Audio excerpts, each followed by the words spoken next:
মার্কিন গণমাধ্যম যখন এই বক্তব্য দিয়েছে ঘটনা শিওর, এবং কি গত 72 ঘন্টা লড়াইয়ে একটা জিনিস একদম ক্লিয়ার, ইসরায়েলের এই আক্রমণের পেছনে মূল টার্গেট হচ্ছে ইরানকে মেধা শূন্য করা, নেতৃত্ব শূন্য করা, বেছে বেছে বিভিন্ন বাহিনীর প্রধান পরমাণু বিজ্ঞানীদেরকে শেষ করে দেওয়া হয়েছে।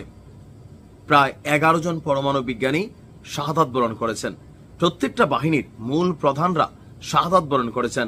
টার্গেটে বাকি আছে মাসুদ পেজেশকিয়ান এবং সর্বোচ্চ নেতা। তবে ট্রাম্প বলছে যে ট্রাম্প নাকি গ্রিন সিগন্যাল দেয় নাই, দিলে নাকি এতক্ষণে ঘটনা ঘটে যেত, আসলে ঘটতেও পারত। তবে যারাই এখানে শাহাদাত বরণ করেছে ম্যাক্সিমামই হচ্ছে প্রথম ধাপে।